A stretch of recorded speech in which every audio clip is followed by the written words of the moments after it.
ইয়া রাসূলুল্লাহ, ইয়া হাবিবাল্লাহ, আমি ওমরের কাছেও তিনটা জিনিস প্রিয়।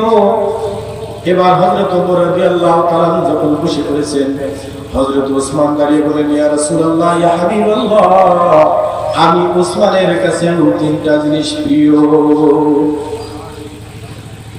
এবার তিনি বসে গেলেন।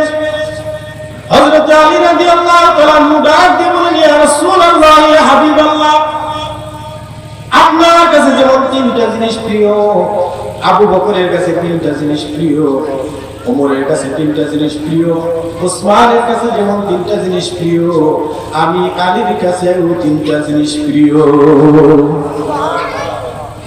সেই বৈঠকের মধ্যে হযরত জিবরাইল আলাইহিস সালাতু ওয়াস সালাম হাজির হয়ে গেলেন। হযরত জিবরাইল আলাইহিস সালাতু ওয়াস সালাম এইবার রাসূল সাল্লাল্লাহু আলাইহি ওয়াসাল্লামের কানে কানে বলে দিলেন, ইয়া রাসূলুল্লাহ, ইয়া হাবিবাল্লাহ, আপনি আপনার সাহাবীদেরকে জানিয়ে দিন, আমি জিবরাইলের কাছেও তিনটা জিনিস প্রিয়। বলেন সুবহানাল্লাহ।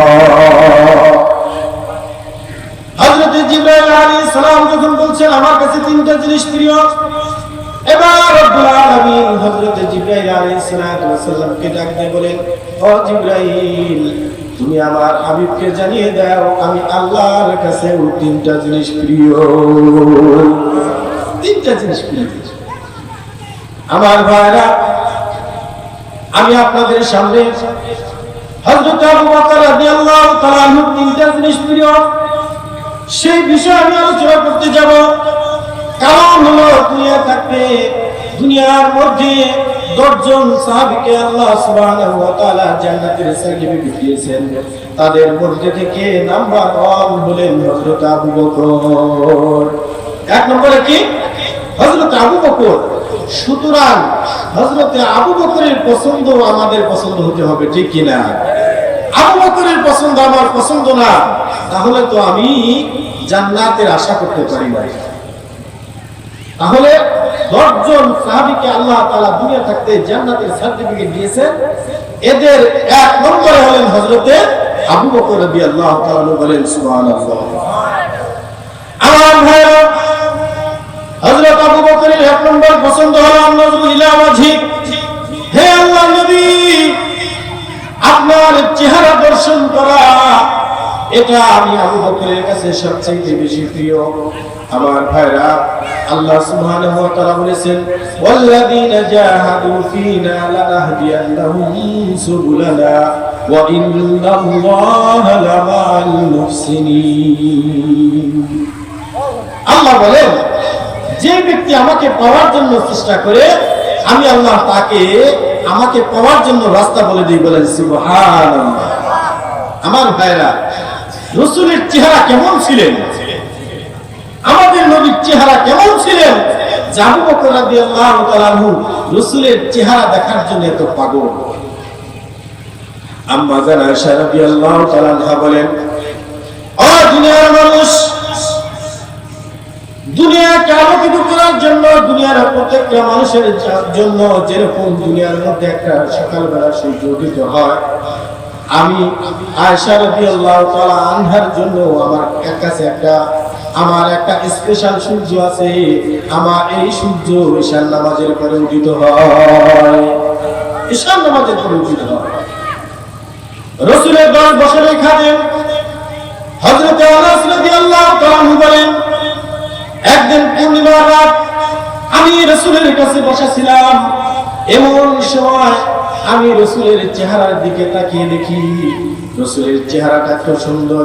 একবার রাসূলের চেহারার দিকে তাকাই, আবার আমি আকাশের সেই চন্দ্রের দিকে তাকাই। একবার রাসূলের চেহারার দিকে তাকাই, আবার আমি চাঁদের দিকে তাকাই।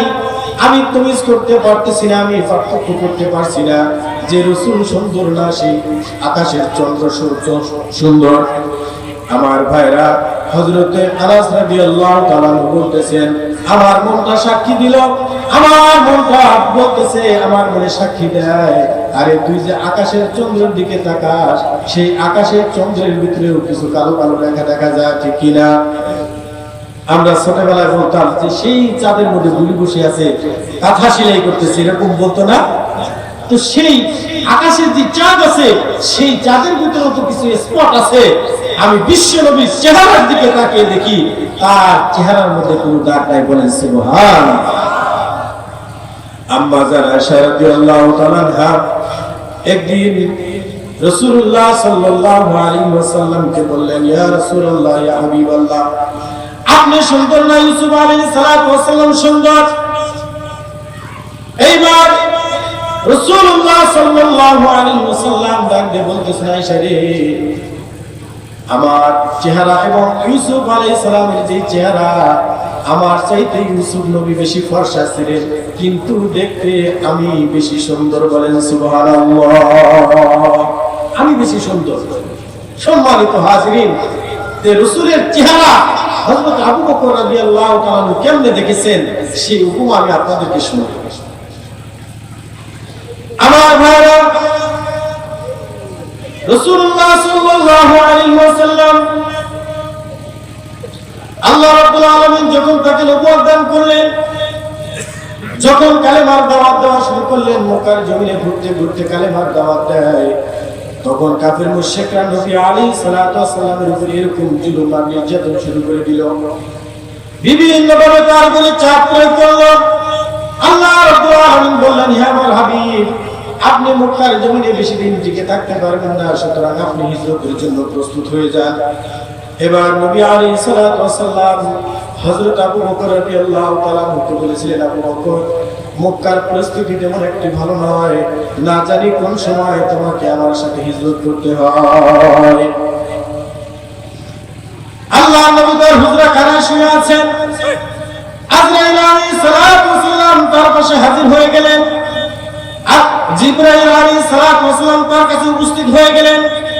এবার জিবরাইল আলাইহিস সালাতু ওয়াসসালাম আল্লাহর হাবিবকে বলতেছেন, ইয়া রাসূলুল্লাহ, ইয়া হাবিবাল্লাহ, আপনার ঘরটাকে কাফির মুশরিকরা বেষ্টন করে রেখেছে, সুতরাং আপনাকে তারা হত্যা করার জন্য ষড়যন্ত্র করতেছে, আপনি যত দ্রুত পারেন এখান থেকে আপনি মক্কা ছেড়ে ত্যাগ করে চলে যান।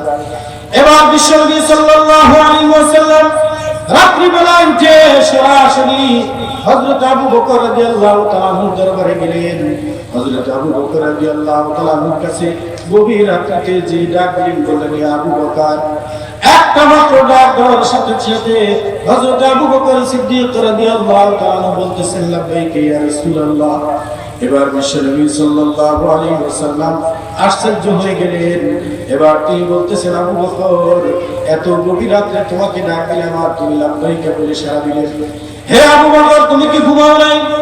এবার আবু বকর রাদিয়াল্লাহু তাআলা বলতেছেন, ইয়া রাসূলুল্লাহ, ইয়া হাবিবাল্লাহ, আপনি 6 মাস আগে আমাকে বলেছিলেন কখন যেন আমার সাথে আপনাকে হিজরত করতে হবে।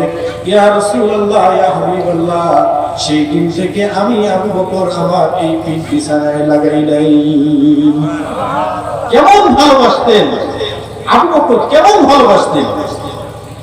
আমার ভাইরা, হযরত আবু বকর রাদিয়াল্লাহু তাআলা আনহু আল্লাহর হাবিবকে সঙ্গে করে নিয়ে যখন সেই মক্কা ছেড়ে চলে যাইতেছেন, সুবহে সাদিকের সময় হয়ে গেল।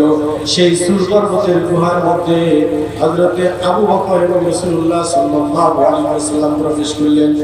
সেই গুহার মধ্যে 3 দিন 3 রাত পর্যন্ত হযরত আবু বকর রাদিয়াল্লাহু তাআলা বিশ্বনবী সাল্লাল্লাহু আলাইহি ওয়াসাল্লামকে একটানা বারবার দেখে তৃপ্তি করেছেন। বলেন সুবহানাল্লাহ।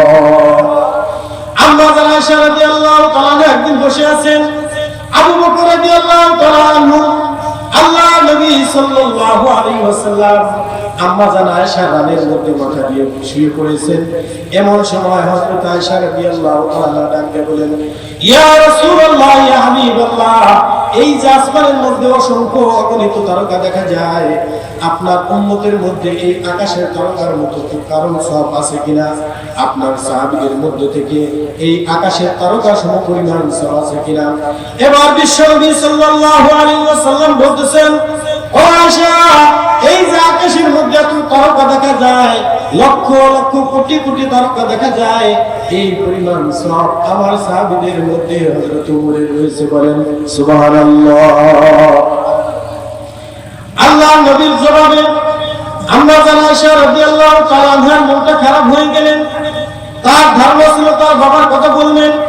এবার আয়েশা রাদিয়াল্লাহু তাআলা আনহা বলতেছেন, ইয়া রাসূলুল্লাহ, ইয়া হাবিবাল্লাহ, তাহলে আমার আব্বার কি অবস্থা, আমার আব্বার স্থানটা কোথায়? এবার নবীজি সাল্লাল্লাহু আলাইহি ওয়াসাল্লাম বললেন, হে আয়েশা, হযরত ওমরের নেক কি পরিমাণ আছে তুলনা দেওয়ার মতো দুনিয়ার মধ্যে তার উদাহরণ পেশ করার মতো জিনিস আছে, কিন্তু আবু বকরের আমলনামায় আল্লাহ তাআলা এত সওয়াব দিয়েছেন, এত সওয়াব দিয়েছেন, এক রাত্রে গাসুর পর্বতের গুহায় আমার সাথে যে ছিল, সারা জীবনের ওমরের আমল সেই এক রাত্রে সম পরিমাণ হবে না। আবু বকরের এত নেকি আল্লাহ তাআলা আবু বকরকে দান করেছেন। কেন? রাসূলুল্লাহ সাল্লাল্লাহু আলাইহি ওয়াসাল্লামকে অত্যন্ত ভালোবাসতেন। এই জন্য রাসূলুল্লাহ সাল্লাল্লাহু আলাইহি ওয়াসাল্লাম বলেছেন, লা ইউমিনু আহাদুকুম হাত্তা আকুনা আহাব্বা ইলাইহি মিন ওয়ালিদিহি ওয়া ওয়ালাদিহি ওয়ান নাসি আজমাইন। যে রাসূলকে তার সম্পদ, সন্তান, সন্ততি, দুনিয়ার মধ্যে যাহা কিছু আছে, বাবা মা আছে, সব কিছু যে যদি আমি রাসূলকে তুমি বেশি ভালোবাসতে না পারো, তাহলে তুমি পরিপূর্ণ ঈমানদার নও।